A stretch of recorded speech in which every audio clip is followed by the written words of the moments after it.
patuloy tayong magpasalamat sa biyaya ng liwanag na dulot ng ating Panginoon sa Kristo. Ang kandilang ito na siyang tanda ng liwanag ni Kristo, ang huling pagkabuhay ng ating Panginoon sa Kristo. At sa ikalimang linggo na ito, pinaalala sa atin ang paanyaya natin, huwag kayong mabalisa. Ito naman narinig natin palagi yung masalita mo. At bahagi yun, sa ipangyayin natin, ay yung mahaba. Yung unang bahagi ay kung mapapansin po natin ay palagi na natin narinig ito. Lalo-lalo na kapag isa sa patay, huwag kayong babalisa, manalig kayo sa Diyos, manalig kayo sa amin. Maraming silid sa bahay ng aking Ama. Ipagahanda ko kayo ng pagtitira. Bahagi ko, ako ang daan, ang katutuwanan at ang buhay. Ang paanyaya ni Pinayon ni Jesus na nawa ay maging pamantayan natin. Hindi lang o sa panahon ng kalungkutan, sa panahon ng pagluluksa, sa mga panahon ng krisis, sa panahon ng mga problema na hinaharap natin. Bahagi yung kalimutan, sinasabi ko, kung minsan dalawa yung krisis. Yung isa yung gawa ng tao. Yung isa naman, yung sarili namin gawa. Pero bahagi yun na kung saan amo na Jesus ay huwag kayong mamahalan, huwag kayong mangamba, huwag kayong mag-amor. Bakit? Kasi kasama niyo ako. Pagkakataon na kung saan naway mapagtibay natin at yung paanyaya na Jesus ay maging bahagi ng ating pang-araw-araw ng pamumuhay. Ang tawag na natin dito ay pamamaraan ng buhay. Estilo ng pamumuhay.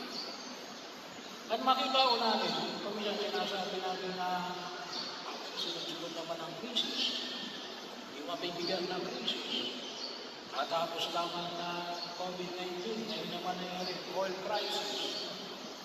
Iba pa yung mga krisis na hinaharap natin sa ating sariling bayan, sa ating pamilya, at sa personal natin kalagayan. Sa mga pagbasa nito, makakita natin na may mga krisis na nakita natin na hinaharap ang mga unang mga alagad sa unang pagbasa. Nakita ko natin sa gawa ng mga apostol. Ito yung tinatawag natin gawa ng mga apostol. Sabihin, ito yung mismong panahon ng mga alagad, yung 12. Ang nakita natin dito, ano yung krisis? Yung mga balo, yung kanilang mga balo ay napababayaan. Bahagi o na panahon na ito na para o kasi sa mga Hudyo, para o sa pagpiliwanag. Kapag sinabi natin Hudyo, religion yun. Ibig sabihin, mananampalatayang Hudyo. Pag sinabi natin Israelita, lahi. Katulad ng ibawa, tayo Pilipino, lahi yun. Kristiyano, pananampalataya. So, hindi lahat ng Israelita ay Hudyo. Bahagi yun, may mga Israelita na Muslim. So, panahon na isa sila ang panahon. Pero pag sinabi natin Hudyo, tumutukoy ito sa mga mananampalatayang Hudyo. Para ko sa kanila, normal na mayroong bahagi na ng kanilang kultura at ang kanilang pananampalataya na ang mga balo ay mayroong nangangalaga. Kung yung maalala sa panahon ng Jesus, ang mga babae, hindi pwedeng magtrabaho. So, nakita natin yan, Ruth at Noemi. So, dahil hindi sila makapagtrabaho, kapag wala na silang asawa, ganun sila aasa. Kung may anak silang lalaki, kung wala silang anak na lalaki, lalo na, may anak na sila yung babae, hindi rin na makapagtrabaho. Kaya, para ho sa mga Hudyo, yung komunidad nila ang nangangalaga sa mga palo. Ito namang mga Kristiyano na hindi na sila Hudyo, ay nasanay sila na may mga nangangalaga sa kanila, kaya lang, hindi na sila naman pwedeng pumunta na rin sa mga Hudyo.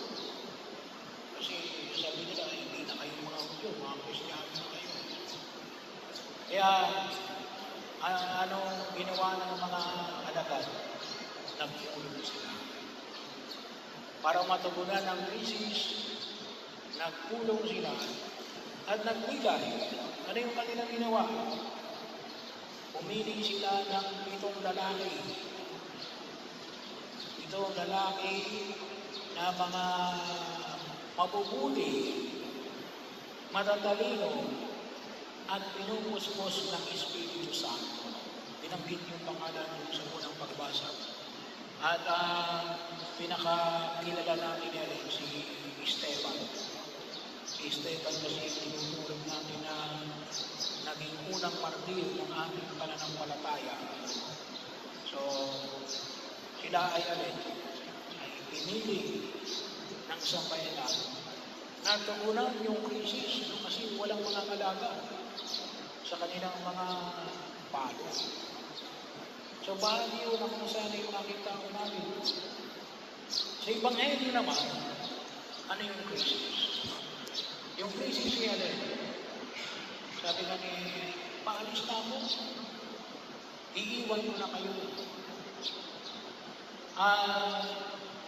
Ang sabi ni Felipe ay ipakita ko lang sa amin ng Ama, masisiyahan na kami. So, alam naman natin kasi sa susunod na linggo ay pagdiriwang na ng pag-akyat ni Jesus sa langit. Kaya, ano ngayon ang mangyayari sa mga alagad? Ang sabi ni Jesus ay, sabi ni Felipe kay Jesus, ipakita ko lang ng Ama, makapagpapagod na ba? Ano sabi ni Jesus? Diyan kasi hindi mo pa ako nakikilala sa Felipe. Bakit? Kasi sabi nga, kung nakita mo ako, kung kilala mo ako, makikita mo rin ang Ama. So, bahagi yun, napakahalaga ko yung pagkakilala. Napakahalaga ko yung pagkakilala. Kuminsan may mga tao na sasabi, bakit kilala mo ba ito? Siguro nakikita mo yan. Pero hindi ko yung kilala. Kasi hindi nangulugan na may alam ko sa tao yan, kilala mo na. May alam ka lang. Pero hindi mo pa siya nakikilala. Yung pong mga alagad, sila'y nagsama lamang sa loob ng 3 taon. Pero of course, very intention kasi kami. Araw-araw sila magkakasama. Wala pa din mga TV, walang radyo, walang cellphone na pwedeng mag-distract. So sila lang ang magkakasama. Kaya sigurado na sabi na natin na magkakilala na sila. Kaya lamang, doon sa panahon na hindi siya nakilala, anong level ng pagkakilala ba? So sinasabi nito, siguro po, para sa akin, yung alin, yun yung level na sa mga magulang. Sa mga magulang, mas nakikita ninyo ito sa inyong mga anak o sa inyong mga apo. Makikita ninyo kung ang inyong anak o mga apo yan nagsisinungaling o nagsasabi ng totoo. At ma-realize nyo ito na rin, tama. tama yung inyong pagkaunawa na itong tao din nagsisinungaling. Kapag ko ganyan, ay yun ang ibig sabihin natin nakikilala. At yun ang sabi ni Jesus, di yata hindi mo pa ako nakikilala, Pilipi.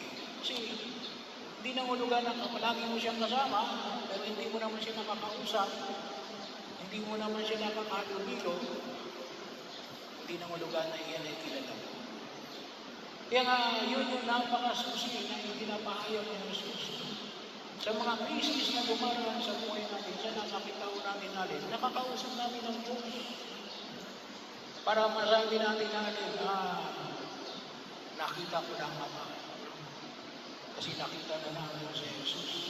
At yun ang magpapasaya sa akin. Kaya napakahalaga yung panalangin.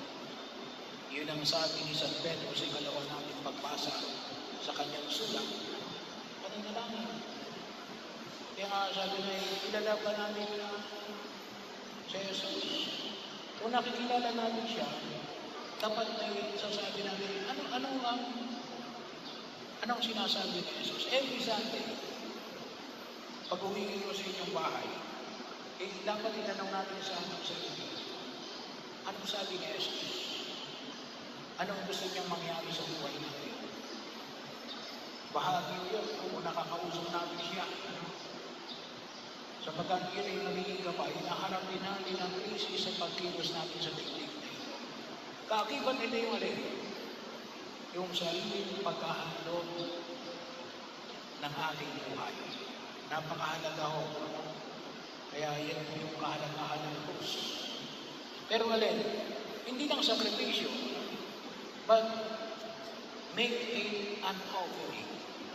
Pagkahandog. Ngayon, mainit, mabanas. Kaya hindi na tayo nagpupas ng ilaw, lalo na kung mabanas. So, sa inyong pagkaupo niyan, nababanasan kayo, ialay mo yan sa Diyos. Kasi nahihirapan kayo, pero angan kayo ng akala, hindi pagkahandog yan. Nahihirapan kayo. But yung hirap ninyo does not become an offering. Yung mga dinaranas natin paghihirap, make it an offering. At lalo na sa make kung nakakilala natin sa Jesus, make it an offering of love. Ialay natin sa Diyos. Ialay natin sa mga kapatid natin na may sakit. Mga naghahanap ng kasagutan sa kanilang mga suliranin sa daigdig na ito. At pangatlo, kawang-kawa. Kaya nga yun yung ginawa ng mga alagad. Kumuha sila ng pito para mangalaga doon sa kanilang mga bahay. Napakahalaga yung pagkakawang-kawa. Bahagi yun na kung saan ay tulungan natin yung mga kapatid natin na hindi nakakilala. So ito po, ay pagkasakat mo para natin, masabi natin nakikilala natin si Jesus na ang Diyos na hindi nagpapabayo.